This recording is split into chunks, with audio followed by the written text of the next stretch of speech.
right, guys, this is Up Close with Vivian. We are at her home, and these are her lovely kids. What's your name? Natalie. And what's your name, you? What's your name? Ty West. All right, so we'll be spending the day with Vivian, her husband Sam West, and their lovely kids here. So listen, we're at their home in Karen, and guys, what's up? What's up? Hey. These guys have so much energy. Munafanyanga, you know that you're an artist and you're always like performing so crazily on stage. I know it's they're a handful, but nakwambia.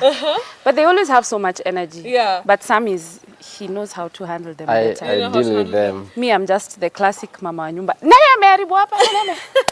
But I'm working on myself. You're working on yourself. Yes. Thank you so much for having us at your home. Welcome. And look, green hair, luminous green kwanza. Kwani unaitwa mwende somewhere. You know, when you walk into a room with this kind of hair, like you won't go unnoticeable, right? And not that I want to get noticed, but with my kind of work, I don't pull to question, is that her? Is that not her? They just know when they see purple hair. Yes, green hair, you know, orange hair, red hair, blonde hair. Then they can be able to relate to me. So guys, so say hi. This is your camera. Hi. Hi, how are you doing? Welcome to our humble abode. Yes. We're so happy to have you, to have the whole Up Close crew. Yes. Yeah, it's an absolute pleasure. Thank you so much, Betty, for coming. But listen, guys, I have to say this. Please, Wangugi, just show this table. Yani, it's like walisikia Betty anakuja. Vitu, ni kama, did you guys sleep ama mlianza kupika jioni? No. This is how we welcome all our visitors. And this is round one. What? In round one? Cheki vile nimefurahi na just sasa everybody will be like, hey, Betty amechangamka sababu ya chakula. So I understand that your two kids are actually really talented. Yes. You want to show us something? I understand you're a gymnast. Show us. Let's go. I'll accompany you. Come, I want to see this.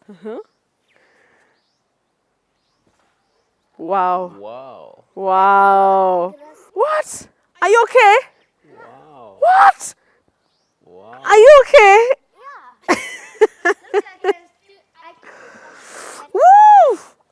Wow. Oh my gosh! He's okay. Hey, high five. That is amazing. Oh my gosh. Okay, you're gonna try a catch wheel?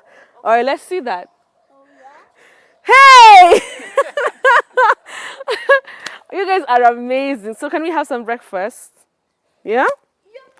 So how is it living as creatives, you know, in one house? Some of the most successful stand-up comedians ni wenye bibi yao ucheka jokes zake. Sasa unfortunately wangu acheki. So inamaanisha you're not a good comedian ama nini? I am one of the best comedian. Nahitaji tu moral support nyumbani. You know the joke, it just needs to flow. Unajua, like usikoroge sana. Actually, honest, we'll start the conversation at such an honest level. For you, Sam, what is it that she does? You're just like, why? You see, I'm also her manager. Yes. So, kuna wakati ana mix umanager na unyumbani. Unaona? Umama. So, kuna wakati unapata like, at times I need to be serious with her. And then another, but you can't do that to your wife. Unajua, sasa, so some of those things. So, you know, Natalie is your daughter, Ty is your son. Okay, but obviously you're one family. So how has that been like? You know, as blended families, you know, especially here in this side of the world. Yes. It's taken time before, you know, people have actually accepted it.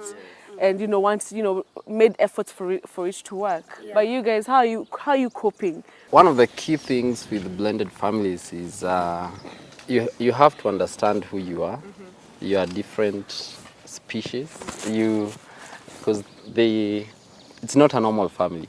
Because one, you're trying to connect with your partner as two individuals. And then now you also have other people as well. You have a child, she has a child, and the two of them also have to integrate. And of course that comes with perceptions of also the other side. You know, the families also want the integration to work out, and they may want it to work out in a certain way, which may not be what Vivian wants, and may not be what I want.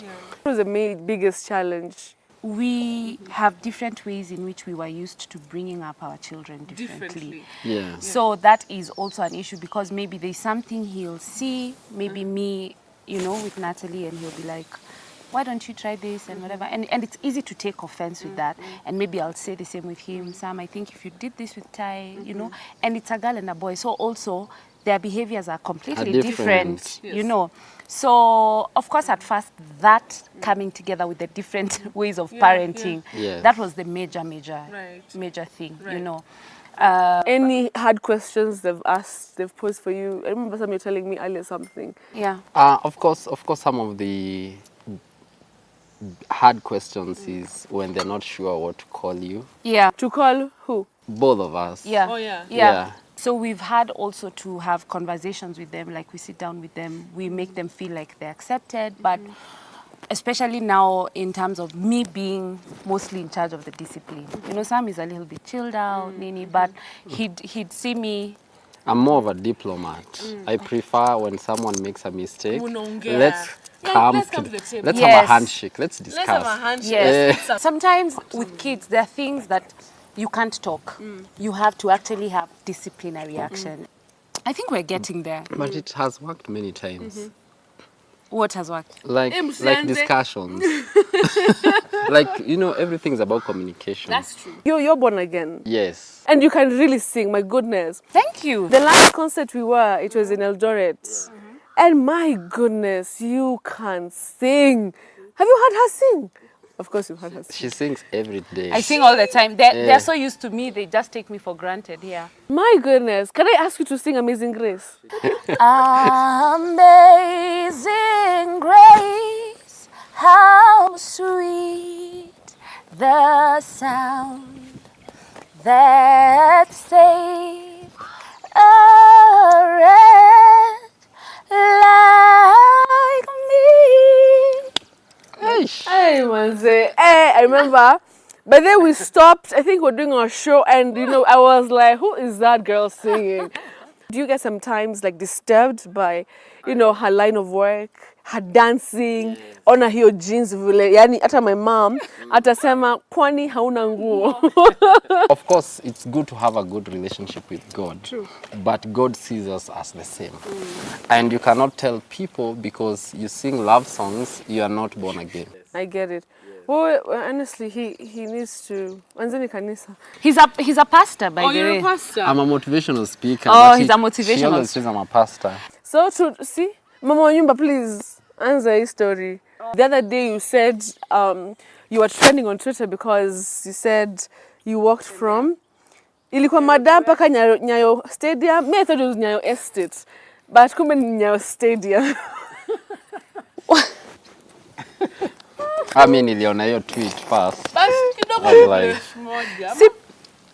Okay, mi kwangu kwa sababu ilikuwa kidogo Ni kwanza nilipigiwa simu nikaulizwa Sam. Nimeona hii story inaendelea online. Nikapigia Vivian kwamba lakini Vivian unatubeba aje? So so how do you deal with such, unamka asubuhi unapata una trend. Unajua trending hata wewe mwenyewe hujui what you've done. I don't really get affected because now I know who I am. Yes. Tell us about your upbringing. Not many people. You're saying that you used to work in Nairobi West. Where? What did you used to do? How was your upbringing like? Yeah. I was brought up in a family of 4, but my brother passed on about 2 years ago. Your older brother? My older brother. So now we're just 3 girls remaining. I grew up in Eastlands, but my mom was very hardworking. Mostly, I grew under the guidance of a single mother. My dad was there, but he was not present. He was not too present. I think he was also going through his things. So I will not, blame him. Right now, we do have a relationship, a very good relationship. So I was fortunate to go to proper schools, which also encouraged me in terms of my talent and my music and just tapping into my gifts. And then high school, I went to State House. Hey, nyi mlikuwa na pesa. I told my mom that. Then after she told us, sina pesa. So ni demonstrator. Mini demonstrator. Ile grey uniform, mlikuwa mnatishia. Green skirts. What? Yani funky ni nyi kusema. Sisi wengine mlewa kwa basi kwa uko mwisho. And then So life was not as hard. it was Ilikuwa tu sawa. Ilikuwa tu haikuwa mbaya sana. I really have to thank my mom for that because alijitolea. I did 1 year of college, but then I couldn't continue because there were issues with money. So I had to start working. I remember I saw a job in the newspaper and I said, well, let me apply for this job. It looks lucrative. Sasa hapo ndio story. Sasa I went for the job. Kwenda nikapatiwa vyombo kama hizi zote. Niende nikauze.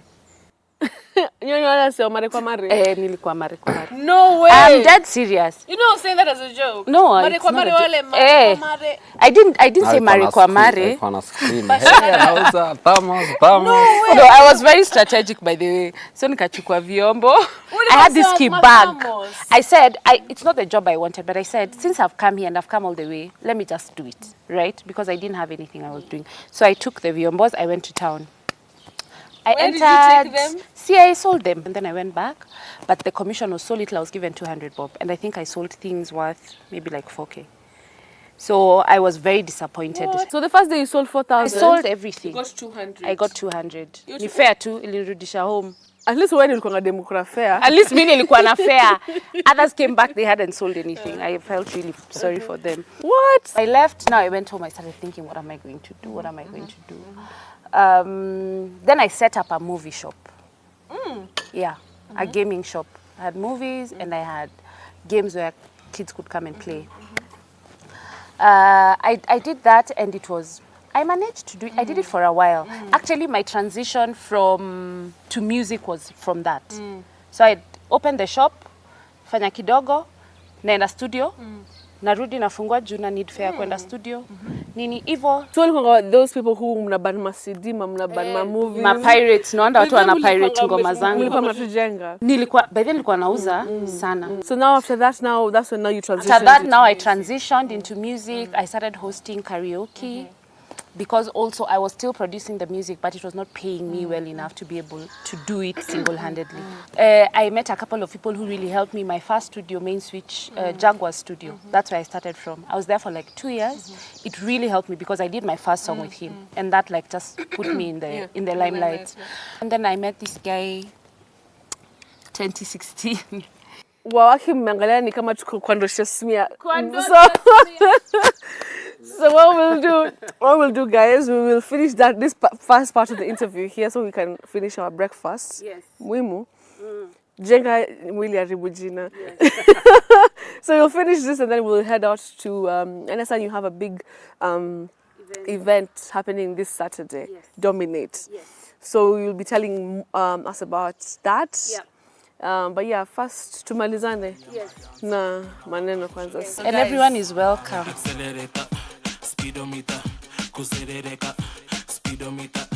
Busy, blaze. Unajidu na uko hungry. Chali mdogo na uko thirsty. Ukisleki nitakuroga you be my honey. Vivi. Accelerator. Speedometer. Kuserereka. Speedometer. Your song is big. Now it's a very big song. Lakini sasa hizo lines zako unajifanya na uko thirsty. Boy mdogo au unajidu na uko hungry. Chali mdogo uko thirsty. Yani kama ni mzazi anasikia, how do you inamaanisha nini? When I said chali mdogo, I didn't mean physique. Yes, I meant up here. Because most guys want to pride themselves with ati mimi niko 30. Ama 40. Kumbe hapa uko 15, 16 hapo. Okay. Alafu with their vigor in bed. Yes. That's what mimi ni mnoma. But that doesn't entice us as women. You need to be someone who's well structured, organized. I like that. So tell me, where are we here? This is where we come for swimming. You kujanga every day matundi because kuja. Like I used to come here for swimming before it started raining, like 4 times a week. 4 times. Kujaribu kunini. Oh yeah, ile kunini. Kwa compact. Easy chaiza Upclose. I think for me, I'll actually have to enter and I burn just a few. Also, cups swimming of tea. underwater helps with breath control. So when I'm singing, I don't run out of Really? breath. Oh yeah. And the kids also, I'm seeing they're enjoying Yeah. kabisa. Yep. Maisha huku Karen is actually quite nice. So now for you, do you feel like you have also a responsibility to like empower young girls? My voice is for the girl, Yeah. and especially for that collabo, 3 guys and I was the And only you're girl. the only girl. You know. Talk about girl power. So I had to just come out and say the truth about what we feel as women. Yes, Unajua see too, you're not like a bag. Yes. Like Unachukuliwa, unabebwa. Yeah, We have a say, we have things we like, we have things we don't like. And sometimes I may not be interested. Yes. And it's not an offense. It's not an offense. One thing that people don't even know about you is that before you met some West, no, at least umechangamka, you're happy. Yeah. But you're in a very abusive relationship. Yes. How can somebody abuse you, honestly speaking? Who is that person? Tuandikie. Anaitwa? Tawandikia email. But really, why did that happen? It was actually. Why did you stay in an abusive? I did not stay. When I started dating the guy, I noticed he had like anger issues, but I didn't think it would go as hard as that. Plus, at that time, I was not in my best of spaces. Yeah. I was very alone, very confused. You know, when in mziki ukianza, you get a lot of lies. So the guy is actually in entertainment. That's the funny part. He's like a what? He's just an entertainer. Stambia. He apologized, by the way. Oh, he did? He did apologize. Okay. I can't even remember the story. And we were in the house and his friend was there. And he got so upset. I can't even remember over what. And he just started punching me. He hit me against the wall. It was so bad. And that was the first time? That was the first time, but it was also the last. So he beat you up? Oh, yeah. He threw you to the wall? Yes. Oh, yeah. How old were you? It was just when I had gotten into entertainment. It was like 5 years ago. What? 5 years ago. 5 years ago. And it even affected how I did things, but I'm happy at least I got over it. And I keep, the reason why I tell that story, I always say, if I will say something that will help anyone, I would rather put it. Because there's someone who's going through abuse. Definitely. And they're not even able to leave. Yes. So you need to be able to walk away. Yeah. As we wind up the conversation, where do you see your music going? What is it that you have in store for people who love your music, your fans, the industry? Right now, I want to experiment with new styles of music. Even for Accelerator, that's not something I used to do. But I feel like now I'm confident enough to just try out new things. Life is too short. And then hopefully next year, I'm going to do like a proper presentation of my work to the public. Either through launching of my brand now properly, just for people to come and see. Fans of Vivian. Yeah. Let's talk about Dominate. Yes. Dominate is one of the projects you've been working on. Yes. And it came from an experience you had in the States. Yes. So talk to us about it. It's happening this Saturday, by the time the show is happening, it's actually going to be tomorrow. Yes. I felt like I needed to start a space where everyone feels welcome and we talk about the real issues, you know. Ula tusema vitu kwa ground ni different and we need to have those discussions. So it's going to have speakers. There'll be a speaker talking about financial issues because also as a country, do you know 9 out of 10 Kenyans are in debt? Ni 10 out of 10. Hata mimi nilikuwa naona hivyo. So we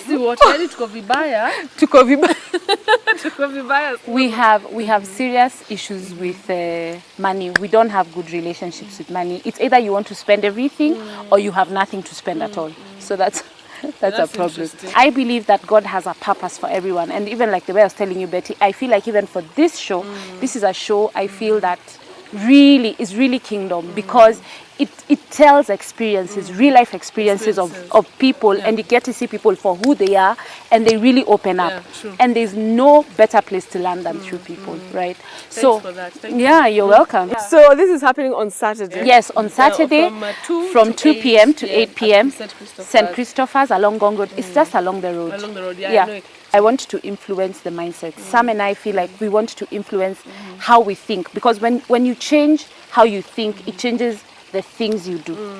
What are the last words to your fans? I just want to tell guys, thank you so much for tuning in. Please also keep supporting Betty. She's doing an amazing job. This is an amazing show. I'm so happy to be part of it. Keep watching Dominate on Saturday, St. Christopher's, 2 p.m. Invite only. Details are on my Instagram. Just DM me so that you get your invite and you come through. It's going to be a really, really life-changing event. Yes. Thank you so much. You're welcome. Sasa tumemaliza show. Ladies and gentlemen, this has been the one and only Vivian on Up Close on the Weekend with Betty. All right? Thank you so much for this day.